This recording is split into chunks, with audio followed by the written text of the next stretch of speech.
The rain in Lagos falls like bullets when you have nowhere to hide.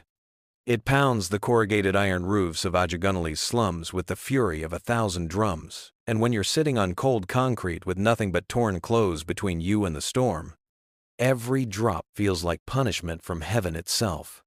9-year-old Emma knew this better than most children ever should. She had been sitting outside Adebayo's premium market in Victoria Island for exactly 3 hours and 17 minutes. She knew because of the big clock on the building across the street. Emma had taught herself to read time, not for school lessons, but for survival. Time meant everything: minutes between meals, hours between hope, days between medicine for her mother, Judith, who lay sick and waiting at home. Her small body shivered like a leaf in the wind. Water dripped steadily from her tangled hair onto the cardboard sign in her lap. She had made the sign herself the night before, with a broken red crayon she'd scavenged outside a private school in Lekki. The letters bled now, the rain smearing them into streaks of pink. Please help. Hungry. The sign looked like it was crying with her. Emma's fingers clenched around it, knuckles pale against the cold. For 3 months and 4 days, she had taken this same spot. She had memorized the routines of the wealthy shoppers who passed like exotic birds, bright clothes, shiny shoes, voices dripping with entitlement. The man in the blue suit always came at 8:15 for imported coffee. The woman with gold jewelry arrived every Tuesday and Thursday for organic vegetables. The family with 3 children shopped on Saturdays, their baskets overflowing with enough food to feed Emma and her mother for a month. Most of them pretended not to see her. They hurried past with umbrellas and designer bags, their eyes fixed ahead as though looking at her might burn them. A few would toss coins without a glance, dropping them carelessly into her metal plate the way rich people throw rice at weddings. But today felt different. The rain was angrier, the people colder, and the hunger gnawing in Emma's stomach was sharper than it had ever been. She had eaten nothing but half a slice of moldy bread in 2 days, scavenged from a Surulere restaurant bin. Inside the gleaming store, with marble floors and crystal chandeliers, Mr. Williams watched her through the floor-to-ceiling glass. He stood like a hawk eyeing a mouse, his agbada stitched by Kano's finest tailors dry and perfect while his anger simmered hotter by the second. Every time a customer's face flickered with discomfort at the sight of that child, every time pity threatened to pierce the luxury bubble he had built, Mr. Williams's blood pressure climbed.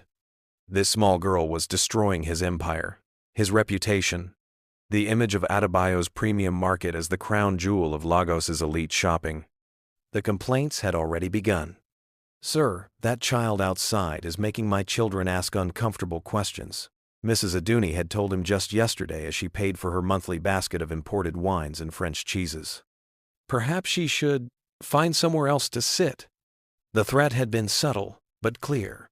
Mrs. Ajegunle spent over 2 million naira every month in his store. She was the type of customer he had built his empire to attract. Losing her meant losing others like her. And Mr. Williams never lost. Mr. Williams hadn't become one of Lagos's youngest billionaires by being soft or sentimental.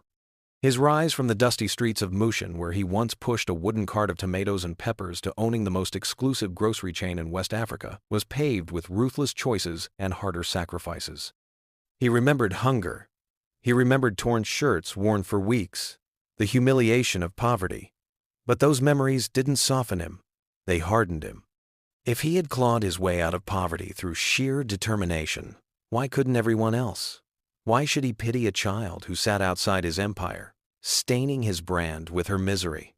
The rain lashed Victoria Island, and through the glass, he watched Emma huddled by his entrance like a curse on perfection. His security had asked several times if they should chase her away. He had said no, not because of mercy, but because dragging off a child could trigger the kind of public scandal he couldn't afford. But this morning tested him past his limits. 3 customers had turned away already. One had even taken photos, no doubt for social media. If those pictures went viral, years of carefully built prestige could crumble overnight. Mr. Williams clenched his jaw. He had poured millions into making Adebayo's premium market a sanctuary for Lagos's elite marble floors, chandeliers, imported products curated to feed the city's richest. It was supposed to be an escape from the chaos outside, not a stage for it. He seized his grandfather's carved walking stick from behind his desk. Irony burned in his chest. His grandfather had been a poor farmer from Ogun State, the very type of man, Mr. Williams now despised for intruding on his world. The marble floor trembled under his Italian leather shoes as he marched toward the entrance. His employees watched with wide eyes. Their billionaire boss was about to handle what they thought was a minor nuisance personally. The automatic doors hissed open. Lagos rain slammed against him, drenching his Agbada custom-stitched, worth more than a civil servant's yearly salary. Within seconds, the fine fabric clung to him, but his fury was hotter than the storm. Emma's head lifted at his approach. For one fragile moment, her face lit with hope. Maybe this rich man would be different. Maybe he would see the sign in her lap and understand she wasn't asking for luxuries just enough for her mother Judith to survive. "Please, sir," she whispered over the roar of the rain. "I only need small money for my mamas." "Shut up!" Mr. Williams's voice thundered across the street. Several passers-by froze, stunned by the violence in his tone. "Get away from my store, you filthy, useless child. Go back to your worthless parents who cannot feed you. You are ruining my business with your disgusting begging." Emma stumbled back on her hands, terror in her eyes. Her dented plate flipped, coins scattering into puddles and vanishing as quickly as her hope. "Please, sir," she cried again, her words cracking like glass. "My mama is very sick. If I don't get money for medicine, she will die." But Mr. Williams's heart was stone. He raised his heavy stick and slammed it onto the ground near her feet. The crack echoed like gunfire. Emma flinched, sobbing, her small body trembling like a cornered animal. "I don't want to see you here again," he bellowed, his face twisted with rage. "Find somewhere else to beg, or I will call the police. You are a disease on my success, a curse on my name." Emma scrambled up, her bare feet slapping against the flooded street as she ran, tears mixing with rain. Behind her, she left her ruined cardboard sign, the words, "Please help," hungry, bleeding away into the storm. And Mr. Williams, drenched and furious, stood in his empire doorway convinced he had erased the problem. But Emma would return. Mr. Williams slept the sleep of the righteous that night, certain he had solved his beggar problem once and for all.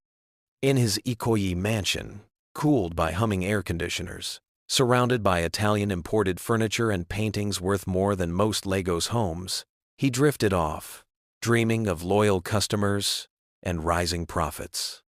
But when his driver pulled up to Adebayo's premium market at exactly 7:30 the next morning, the sight that greeted him nearly sent his blood pressure through the roof. Emma was back, sitting in the same exact spot he had chased her from. Her small body hunched against the rain, clutching a new cardboard sign scribbled in shaky blue pen. "Please help. Mama needs medicine." Beside her, the same battered metal plate, now scrubbed clean with a scrap of her torn dress, sat waiting empty. "Are you completely mad?" Mr. Williams thundered as he stormed across the pavement, his Italian shoes splashing through puddles. "Did I not tell you yesterday never to come back here? Are you deaf or insane?" Emma flinched but didn't run. Her voice cracked, soft but fierce with desperation. "Sir, please. My mama is very sick. I have nowhere else to go. If I don't get money today, she will die." For a fleeting moment, Williams hesitated. Lagos had 15 million people and more beggars than he could count. Most drifted to Ojuelegba or Oshodi. Some haunted Alaba, others Computer Village. Many clung to churches and mosques where sympathetic worshippers might toss coins. Why then did this one child keep haunting his store in Victoria Island, where the rich came not to give, but to spend? The thought lingered for only a second, before rage burned it away. This girl wasn't just begging, she was defying him, mocking his authority, making him look weak in front of his staff and his wealthy patrons. Already, customers were shifting uncomfortably as they passed. One of his biggest spenders, Mrs. Kehinde, who dropped over $2 million a month on imported baby formula and organic goods, actually crossed the street to avoid walking past the girl. That was it. Williams yanked out his gold-plated iPhone, his voice sharp and final. Police station? This is Mr. Williams, owner of Adebayo's Premium Market. I need officers here immediately. There is a beggar child disturbing my business and refusing to leave my property. As he hung up, his reflection in the glass doors stared back at him, a billionaire, furious at a child, too stubborn to disappear. Officers Bello and Adamu had patrolled the streets of Lagos for a combined 37 years. Between them, they had seen armed robbers brought down in bloody crossfire, petty thieves beaten by angry mobs, husbands dragged from homes after nights of violence, protesters flooding bridges with chants, even children running errands for drug dealers in Oshodi. But this call felt different. A billionaire businessman summoning police to remove a 9-year-old beggar girl? Even in Lagos, a city where the distance between Ikoyi mansions and Ajegunle shacks was wider than the Atlantic, it struck both men as deeply wrong. When they arrived at Adebayo's Premium Market, they found Emma still in her spot. Rain plastered her hair to her small face as she clutched her metal plate like it was treasure. Her thin body shook, but her eyes dark, defiant, desperate, never left the ground. The sight pierced them. Both men had daughters. And though Lagos had hardened them in many ways, this broke through the uniform and the training. Officer Bello, older and heavier, lowered himself until his knees creaked, bringing his face level with hers. His voice softened, though he still carried the authority of the badge. "Little one, you cannot stay here. The Oga inside has made a complaint. You need to go home now." Emma's tears spilled faster, rain and salt mixing down her cheeks. Her voice cracked as she pleaded.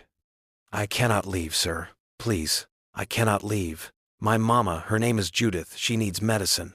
If I don't get money today, she will die." The two officers exchanged a glance, one of those wordless looks that said more than a paragraph. This wasn't an act. They had seen children lie for handlers, beggars coached by unseen masters, sob stories rehearsed. But this girl's voice trembled with something raw, unteachable. "Where are your parents?" Officer Adamu asked, his tone unexpectedly gentle. "Why are they not caring for you?" "My mama is at home," Emma whispered, scrubbing her face with the back of her hand. "She cannot walk. Her legs don't work. Her mind is broken. I am the only one who can help her. I am all she has." The truth of it hit like a hammer. Bello's jaw tightened. Adamu looked away. Still, duty was duty. Behind them, Mr. Williams stood in his dry agbada under the store's awning, arms crossed, his expression carved from stone. His message was clear. He expected action. The billionaire's complaint was on record now. They could not ignore it. "You will have to come with us," Bello said at last, the reluctance heavy in his voice. "We cannot leave you here." Emma's scream tore through Victoria Island like something ripped straight from a mother's funeral. She wailed, her voice too big for her small body, her hands clawing toward the glass door front as if it were salvation itself. "Please, sir," she cried, stretching toward Mr. Williams. "Don't chase me away. Please, my mama will die. I will die too if I cannot help her. Please, I am not hurting anybody." But her cries meant nothing. The officers, faces grim, lifted her off the wet ground. Her plate fell with a metallic clang, coins scattering and vanishing in the puddles. Emma kicked, thrashed, screamed, until her throat went raw. Her outstretched hands reached toward the store, toward the man who had signed her sentence with a single phone call. And as Bello and Adamu carried her down the street, her sobs echoed against the marble walls and tinted windows of Victoria Island, growing fainter with each step until only the rain remained. The drive from Victoria Island to Ajegunle felt like traveling between two different universes. One moment the police car rolled past glass towers, gated estates, and neon billboards. 30 minutes later, the road narrowed into broken, waterlogged paths where potholes yawned wide enough to trap small cars. Open sewers snaked along the streets, carrying the waste of millions toward the lagoon. Concrete buildings leaned drunkenly against each other, stained by years of rain and neglect. Children ran barefoot through the mud, their laughter rising above the stench of garbage and smoke. Officers Bello and Adamu exchanged silent looks. They had answered enough calls to expect the worst. Addicts using children as bait. Drunk parents. Adults living off coins earned by little hands. They braced themselves for yet another sad, ugly case file. But what they found stopped them cold. Emma guided them up 3 flights of crumbling stairs, each step cracked and uneven. At the end of a dark corridor, she pushed open a door into a single room no bigger than a parking space. Rain leaked through 7 different holes in the ceiling. Buckets and broken bowls sat beneath them, catching steady drips. The walls were cracked and swollen, with holes large enough for rats to slip through. And in the middle of that ruined room sat Judith. She was only 34, but suffering had carved decades into her face. Her thin frame rested in a wheelchair so old it looked salvaged from a hospital dump. Rust chewed its frame. The fabric was patched with scraps of mismatched cloth, and one wheel sagged flat, tilting the chair like a sinking boat. "Mama," Emma cried, running across the room. She threw her arms around her mother's neck, clinging with the desperation of a child who feared every hug could be the last. Judith's eyes, fogged by memory loss, lit only by love, brightened. "Emma," she whispered. Her voice cracked but warm. The officers' hearts clenched. They had seen thieves shot in alleys, women beaten bloody, children abandoned at motor parks. But this was different. Judith's mind was fractured. She could remember her daughter's name, her face, her voice, but little else. She didn't know her last name. She didn't know what year it was. She couldn't explain why her legs didn't work, or why her memory had collapsed into pieces. Her whole world had shrunk to the size of that damp room and the little girl who kept her alive. "She had an accident when she carried me," Emma explained in a voice too steady for a 9-year-old. "She fall and hit her head. Doctors said her brain spoil, her legs break. She cannot walk again, and she forget everything." Emma spoke plainly, as though describing the weather. This was her normal. She told them of her routine, waking before sunrise, walking from Ajegunle to Victoria Island, sitting on the sidewalk with her plate and cardboard sign, returning at night with whatever coins she'd gathered. Some days she came back with enough for rice or gari. Some days, nothing. Now Judith's health was slipping fast. The cough, the blood, the seizures that left her unconscious for hours. A clinic in Mushin had given Emma the price. 5,000 a bottle for the medicine. 3 bottles to start. 15,000. For the rich, it was pocket change. For Emma, it was a mountain she could never climb. The officers stood frozen, their uniforms heavy with shame. This child wasn't being exploited. She wasn't lazy. She was simply fighting for her mother's life in the only way Lagos had left her. Bello rubbed his face, suddenly tired. Adamu looked away, his throat tight. Both men wanted to help. But training and years on the job had built a wall inside them. They had learned to survive by hardening their hearts, by telling themselves not every story could be saved. They left Judith and Emma in that leaking room, offering little more than hushed advice. Try the welfare office. Advice they knew was as empty as the buckets catching rain on the floor. As the officers walked back down the cracked staircase, Emma's voice carried after them. She was humming softly to her mother, a lullaby too old for her age, her small arms still wrapped tightly around Judith's shoulders. And for the first time in years, Bello wished he could throw away the uniform, forget the rules, and simply hand the child what she needed most, a chance. With Chief Adebayo's store now forbidden ground, Emma had no choice but to find a new battlefield for her mission to save Judith's life. For 2 days she walked the city, her bare feet blistered and sore, studying the movement of Lagos like a strategist, where cars slowed, where people's eyes lingered, where pity might live long enough to open a wallet. She finally chose the corner of Awolowo Road and Adebayo Adeleye Street in Ikoyi, right by the bridge that carried wealth from the island to the mainland. There, traffic often snarled into endless lines of honking cars, and Emma, with her mother's broken wheelchair, could slip between vehicles holding her sign and her hope. What she didn't know was that this road was part of Mr. Williams' daily commute. Every evening, at exactly 6:30, his black Mercedes-Benz S-Class cruised through that intersection on its way to his marble mansion in Ikoyi. On her third day there, fate decided to play its cruel trick. The traffic jam stretched for blocks, drivers impatient, horns blaring. Emma pushed Judith's wheelchair between cars, her small body taut with determination, guiding it around potholes and puddles. The wheels squeaked, threatening to collapse under the weight of her burden, but Emma pressed forward, sweat mixing with rain on her young face.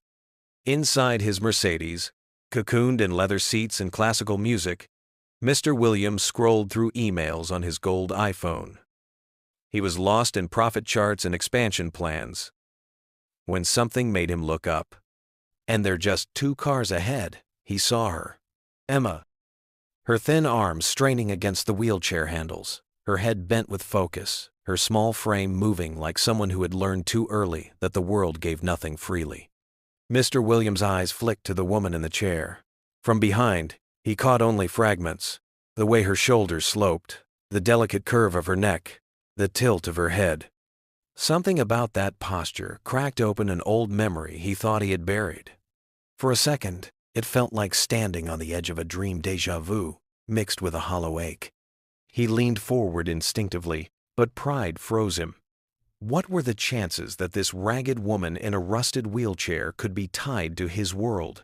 His circle was politicians, tycoons, foreign investors, not beggars on street corners. The traffic began to crawl again. His driver pressed the accelerator, and the Mercedes slid forward, leaving Emma and Judith swallowed in dust and exhaust. That night, in his marble-floored mansion with chandeliers glittering like constellations, Mr. Williams found no peace. Over imported salmon and French wine, through his evening shower under gold-plated fixtures, even as he lay in his Egyptian cotton sheets, her face haunted him. Not Judith's face. He hadn't even seen it. Emma's. Her eyes, her persistence, her refusal to bow. What kind of child carried such weight without breaking? What kind of world demanded it? And why, when he thought of her, did he feel something dangerously close to shame? He turned in his bed, trying to bury the thoughts. He was a businessman, and businessmen survived by shutting out sentiment. Money was his anchor. Power was his language. Compassion had no place in his empire. And yet, as he drifted toward uneasy sleep, he saw it again. Emma's trembling hands on the wheelchair, pushing through rain and chaos, as if she carried not just her mother, but the whole world on her back. Night swallowed Ajegunle as Emma pushed her mother's wheelchair through the narrow streets. They were almost home when Judith slumped forward, her breath turning shallow and fast. "Mama, what is wrong?" Emma ran around to face her. Judith's eyes rolled white. Her body shook with hard tremors. A thin line of saliva slid down her chin. Emma had seen seizures before. This one felt worse. It did not stop. Panic clawed at Emma's chest. She shook her mother's shoulders, first gently, then harder when Judith did not respond. "Mama, please wake up. Please do not leave me." Midnight in Ajegunle is no place for a 9-year-old and an unconscious mother. Gangs own the corners, doors stay locked, help is rare. Emma pushed anyway. She aimed for General Hospital, Lagos Island. It was the only hospital she knew by name. The wheelchair's bad tire dragged to one side. Every step felt like a fight. She pushed through puddles and broken concrete. She pushed across roads where headlights cut the dark like knives. Drivers blasted their horns. Some cursed. No one stopped. The walk should have taken 20 minutes. It took more than an hour. When Emma reached the gate, her dress clung to her skin. Her hands bled where the metal handles had cut into her palms. The nurse at the desk did not look up for long. 3 words ended the plea. "No money, no treatment." Emma begged. She offered to sweep floors. She offered to wash toilets. She said her mother was dying. The nurse kept his face flat. "Bring 50,000 naira for admission. Then we can talk." Judith stirred. Her eyelids fluttered. "Emma," she whispered, and fell back into a weak silence. The lights in the lobby were bright and cold. They lit the girl and the woman like a stage. No one came to help. No one said a word. Emma turned the wheelchair around. She pushed her mother back into the night. The return was slower, heavier. The city felt larger than before.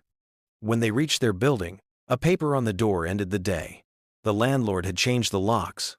The notice said evicted for 3 months of unpaid rent, 45,000 naira. Emma laid newspapers on the concrete walkway. She moved Judith down gently and covered her with her own thin wrapper. The air was cold. The ground stole heat from her bones. Judith's chest rose and fell with effort. Small sounds left her lips. Each one cut Emma open. "I will find a way, Mama," she whispered. "I promise." Emma stayed awake as long as she could. She held Judith's hand and listened to each breath. At last, sleep took her. She curled around her mother like a shield. Somewhere across the street, a figure watched from the shadows. The figure had followed them home. The figure did not leave. By morning, Emma's fight would change direction, and nothing in her small world would ever be the same. Death doesn't always arrive with noise. Sometimes it slips in quietly while the city sleeps. Emma woke to the sound of church bells in the distance, announcing Sunday morning. For a brief second, she forgot the night before and almost believed she was safe. But then the cold concrete pressing against her bones reminded her where she was and why. She turned to check on her mother. Judith hadn't moved all night. She lay in the same position Emma had left her, her face turned to the side, her chest still. "Mama?" Emma whispered, brushing her shoulder gently. "It's morning. We need to go find medicine." But Judith's body was cold beneath her touch. Her lips were pale, her chest unmoving. Emma's stomach dropped. "No, no, Mama, please." Her voice cracked as she shook harder. "I'll get the money, I promise. I'll beg more today. I'll be stronger. Please, don't leave me." But Judith did not stir. Emma's scream ripped through the narrow street. She clung to her mother's lifeless body, crying until her throat burned.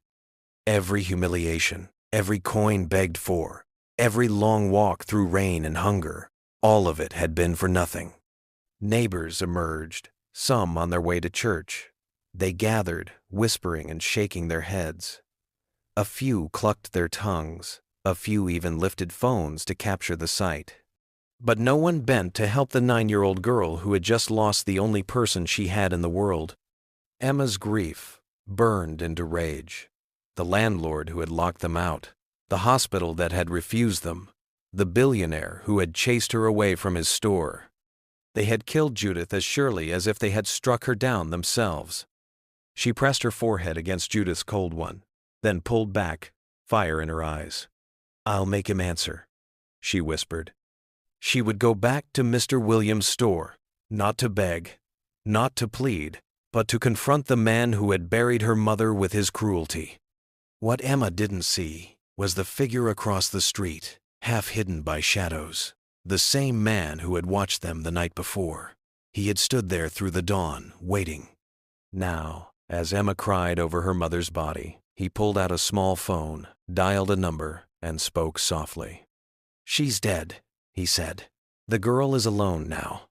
Then he slipped back into the maze of Ajegunle, leaving Emma unaware that her life was being reported to someone she had never met. Monday morning began with triumph. Mr. Williams strolled into his Victoria Island store, silk agbada pressed to perfection, sales reports in hand, record profits, Abuja expansion on track.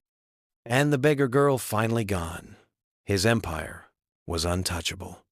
Or so he thought. From the corner of his eye, he saw her.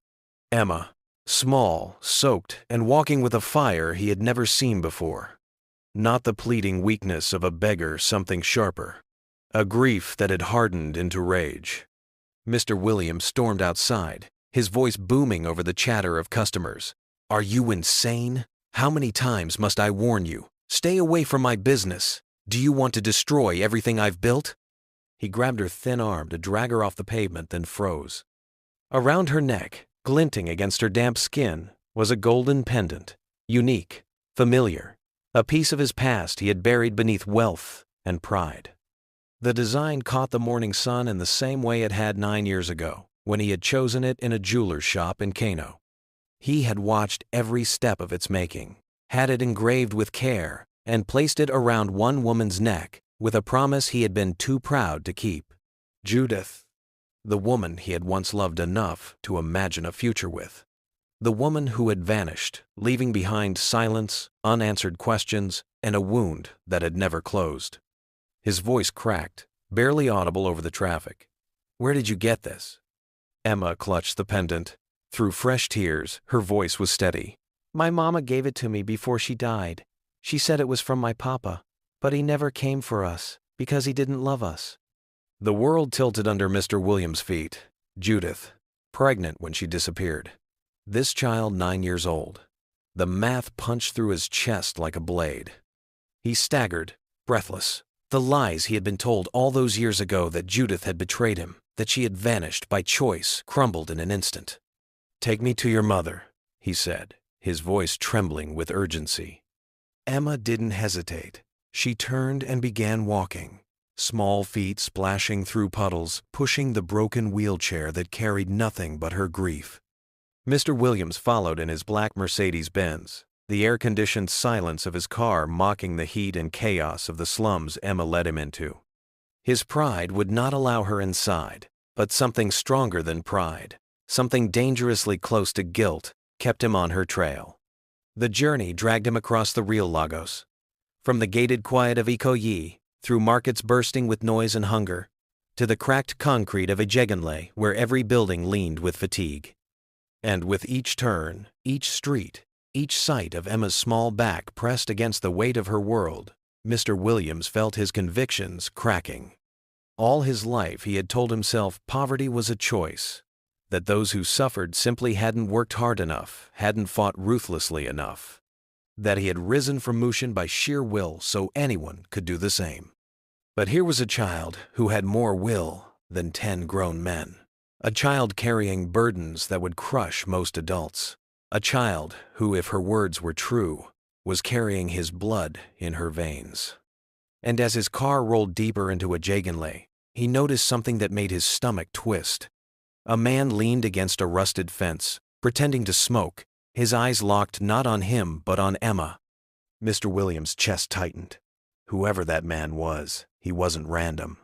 For the first time in years, the ruthless billionaire felt something colder than anger, fear. When Mr. Williams finally saw Judith's lifeless body outside the locked room that had once been their home, his knees nearly gave way. This was her, his Judith. The woman whose laughter had once been music to him, whose pendant he had chosen with his own hands. But the years had not been kind. Poverty and illness had carved lines where youth had once lived. Her thin body spoke of hunger, her gray hair, of grief. And the broken wheelchair beside her told of injuries he had never even known she carried. His first instinct was to hide behind coldness, to protect himself from the storm rising inside him.